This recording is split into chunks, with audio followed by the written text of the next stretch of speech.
A continuación, se va a llevar a cabo de forma simultánea 2 conferencias. En la sala 1 tendremos a Paul Matthews compartiendo con nosotros cómo utilizar flujos de trabajo de aprendizaje para lograr cambios.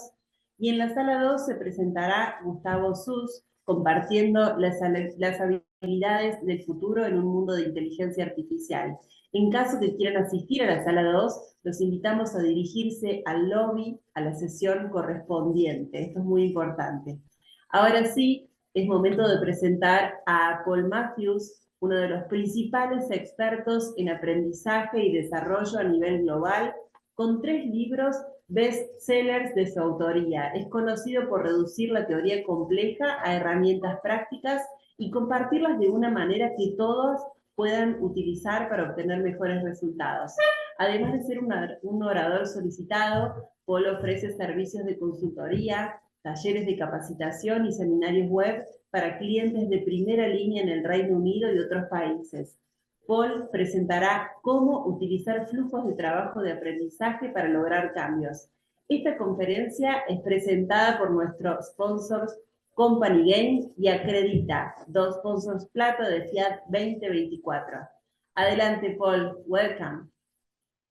Welcome. It's good to be here. And I see there's a New Zealand flag on there. I am from New Zealand originally, but actually I'm living in the UK now. So that's my base of operations. I will share my screen here and then we can get underway. So you can see some whales, wonderful things. Nope. We can. Not yet. Not yet. Oh dear. We can. Just a moment. We have a giraffe up. That's the title of the talk. Is that correct? You can see that? No, we are not seeing the screen yet. You can try again. Because I am sharing it.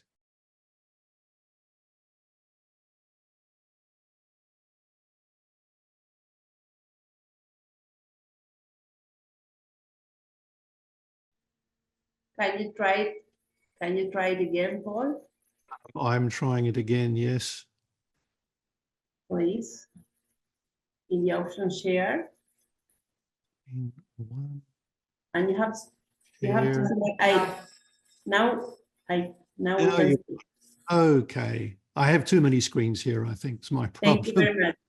It's all right. But it's really good to be here. And I mentioned whales earlier, so here's the whales.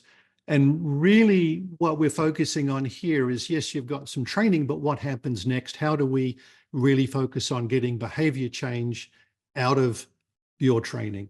How do you make sure it makes an impact? You want to make a difference, I'm assuming. You want learning to lead to action.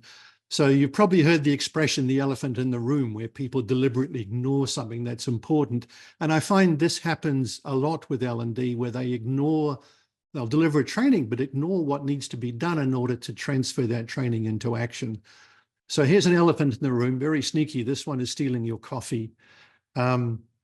And it's really ensuring that after a training course, your delegates do things differently. Because if that doesn't happen, really the training was a bit of a waste of time.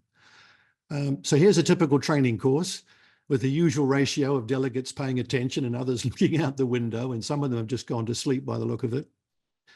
But the question here is, why do they want the training? And when I say they, who is they? They are the managers in the business, in the organization, who are saying, things aren't going as well as I would like, so please train these people. So given that question, what do they really want? What's going on?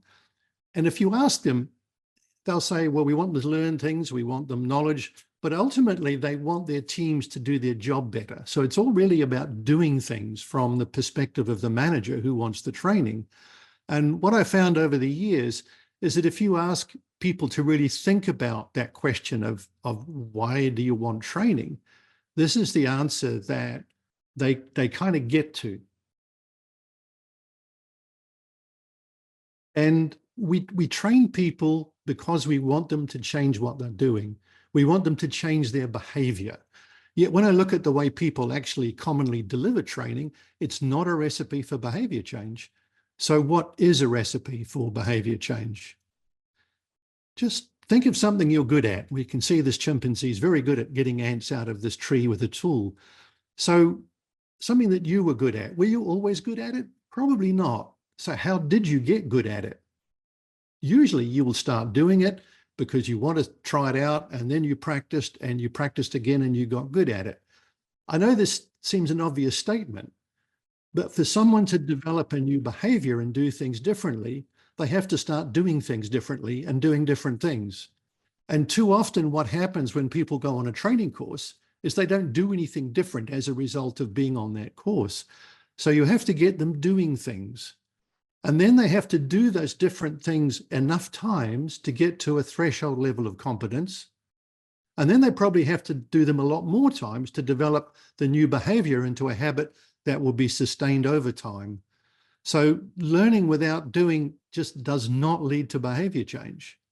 So there's a whole doing piece that we've got to add in addition to what people might do in the classroom or a training course. So let's assume that you've defined the behaviors you want and the supporting skills and knowledge that need to be there in order to support those behaviors. So this is like, I term it a behavioral needs analysis. There's another acronym for you, a BNA. So, but doing a behavioral needs analysis is a different seminar to this one. We don't really have time to go into that. But if you have questions about it, do get in touch. And there's a bunch of stuff on my website about it as well. So let's just assume for the moment that you have a set of defined behaviors that you want out of a training program. So here's the next question. And this one's pretty critical. How do I deliver behaviors? See, this is a much better question for L&D than the one they normally ask themselves, which is, how do I deliver this content? So the usual L&D approach is, what learning do they need? And that kind of changes into, what content do I need to deliver? And then the whole focus is on delivering some content. How do we deliver it? What content do we need? What curriculum is there? And so on. To me, that's the wrong approach. The first question you need to be asking is, how do I deliver the desired behaviors? So don't go the content route. You might need to deal with content later, but start with the end in mind. Start with the desired behaviors, because your goal, I hope, is not to deliver content in a training course. I hope your goal is to make a difference. And to do that, you need to trigger behavior change. So how do people change their behavior? That's a good question. Now, first, they must want to change, because otherwise that's not going to happen. And then they've got to believe they can do it, because if someone says, yeah, that would be a nice change, but I don't think I can manage it, then they won't even start. So there's a few things that need to be done to get the delegates or the trainees in the right sort of mindset in place in order to want to play, in order to want to participate. But then they're going to have to do quite a few things. They're going to have to learn a little bit about what the changes are. They're going to have to go and try it. They'll reflect on their experiment. They'll reflect on what happened. They'll try it again. They need to talk to some colleagues about it, maybe. They need to learn a little bit more about it, and then they need to try it again. They reflect some more. So there's a whole lot of activity spread over time in order to practice it and to get good at that behavior. So these are the sorts of things they're going to be needing to do. Now, during the time they're practicing the behavior, the employee will need some support. They'll need some guidance. So here's a hippopotamus getting some guidance. They maybe need some coaching. And obviously they've got to have the opportunity to actually practice, the activity itself. So in essence, to achieve sustained behavior change within our employees, we need to provide them with a sequence of activities and some different inputs along the way and over a period of time. So these activities and inputs need to be designed with the behavioral end result in mind. So what are the behaviors we want? And then how do we develop a sequence of activities to take them through to get them from where they are to where we want them to be? So this is how we can deliver behavior change. And if you think about it, what we've just described is termed a workflow. According to Wikipedia, a workflow consists of an orchestrated and repeatable pattern of activity that leads to a specific outcome. So if the steps are in the workflow are followed as prescribed, then the outcome will be attained. So a workflow is really just a set of step-by-step actions that will get you to a defined end result.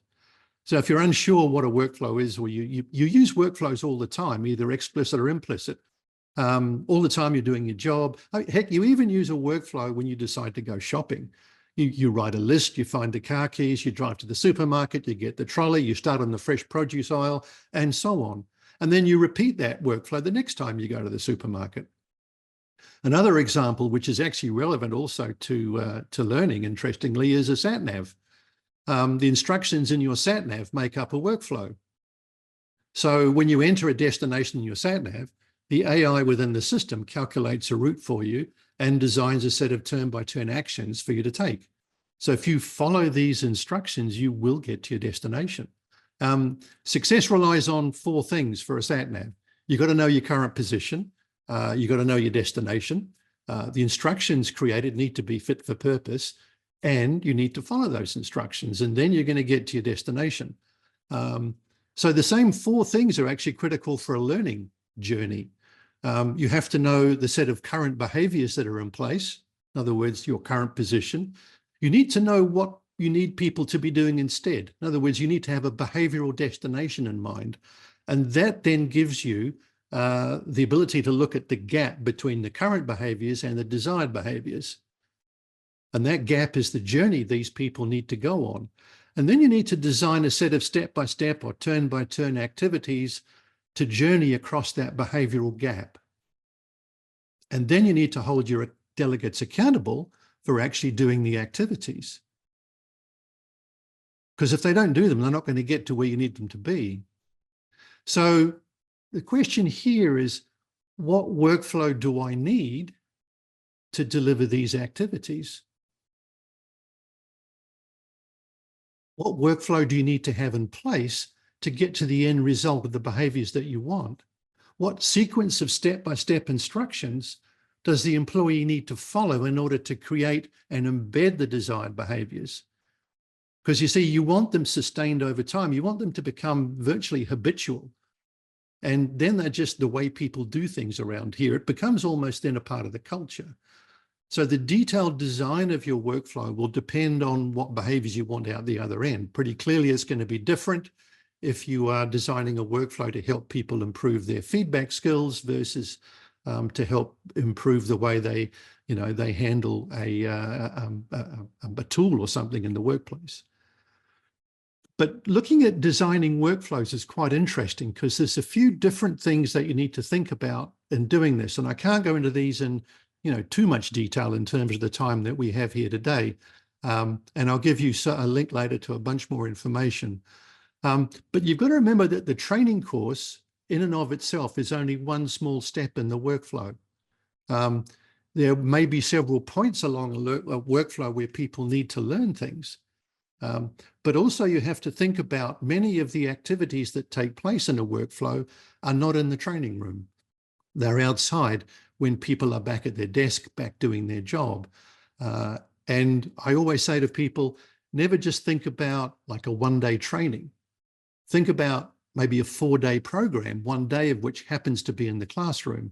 Because if you don't do the other work as a wrapper around your training course, around your 1 day in the classroom, if you don't wrap it up with learning transfer activities and a workflow of some sort, then you're never going to get any impact because you won't get the changes required out of people in order to make a difference to the business. So some of the things you've got to think about, which are perhaps a little new to someone who's in learning design, is looking at these activities as they are spread over time and balancing the load over time so it can fit into day-to-day operations. So maybe that workflow might last over 2 or 3 months, and it's spread around and done after maybe a 1-day training. So there's going to be lots of practice and activities that people need to do over those 2 or 3 months to get good at what you want them to get good at. So you need to fit it in, but you need to be balanced out. So there's a little bit every week or a little bit every fortnight. And also you need to think about how you balance the cognitive load over time as well. So it isn't, you don't want to load them up with a bunch of information now and then not much for the next 2 or 3 or 4 weeks. You need to balance that cognitive load over time. And that means it's often about drip feeding in new bits of information rather than what you often do on a training course. It's just a huge dump of stuff that overwhelms people. I know some training courses I've been on, by the end of the day, my brain is just porridge. I can't think of anything. So another thing to think about is using what's available within the day-to-day working environment. So for example, opportunities to test and practice. It's really important that people get the options to go and actually use what they're trying to learn, because very often they'll go back from a training course and then there isn't really anything that enables them to go and practice what they've been in the classroom learning about. Also, you need to think about who else is going to be around, like the manager and the co-workers. So, and how can, what can you get them? How can they contribute to this delegate on their journey as they go through the activities they need to go through in the learning workflow? And then, of course, you've got to find some way of holding people accountable over time for doing the activities in the workflow. And here you tend to end up heading into digital territory. So one of the acronyms that's been coined is an LTP, or a learning transfer platform. Robert Brinkerhoff first coined that term. And he wrote an interesting article for the Chief Learning Officer magazine in 2017, describing the differences between an LTP and an LMS. Because LMSs don't do this stuff. They deliver content and they might tick the box, you might do a test, but by and large, there's very little in them that guides people through the activities they need to do to operationalize that learning and make it come to life. So just for your information, we've also, we built an LTP, or a learning transfer platform. What I'm hoping this has done is it's got you to stop and think a little bit about that elephant in the room. So in summary, the outcome of your learning initiative is behavior change. In order to get there, then you need a workflow solution, not just a pure learning solution. Learning will be a part of it for sure. I'm not saying that learning isn't required. What I'm saying is that learning is only one of the many steps in a workflow required to achieve the behavior change you want. There will be lots of other things that people need to do, must do, and held accountable to do in order for them to make that journey. You'll find that, you'll have found that some people do change what they do after a training course, quite a small percentage. The research shows it's often in the region of 10 to 20% or so of people on a training course will pick up the ball and run with it. But that's all. And the reason they will do that is often they build their own workflows in an ad hoc fashion afterwards. They'll say, well, they'll actually go out and practice. And these typically are your growth mindset people who say, well, that sounds like a good idea. Let's go and give that a go.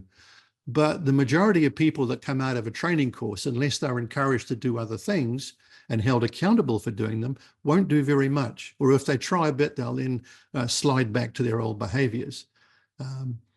So here's my question to you. Given the sorts of things I've talked about here, what will you do tomorrow about this? What will you do about learning transfer, or about creating some kind of set of transfer activities or a learning workflow spread around a training course? If you're designing a new course, or if you've got an existing one you're doing, what are you going to do? Make a note right now on a bit of paper of something you will do tomorrow that's relating to learning workflows. And you can see what I'm doing here is actually almost trying to do some learning transfer here. I'm trying to get you to do something after the seminar that will help you embed and think about and reflect on and do something constructive with what's on the seminar. So maybe all you do is just visit my website and get some more information. There's a bunch of free stuff on there you can go and get. So there's blogs, there's downloads, there's articles. I've written 3 books in the area. You can grab a hold of copies of those. They're on Amazon and other good places. So go visit. If you've got questions, you're very welcome to get in contact. Find me on LinkedIn and we'll have a chat. That would be great to see. So that's all from me. So I will stop the share. Sorry, I had the troubles earlier getting that all sorted. And we're all done. So really good to spend some time with you. Thank you, Paul. Thank you very much. You were very clearly.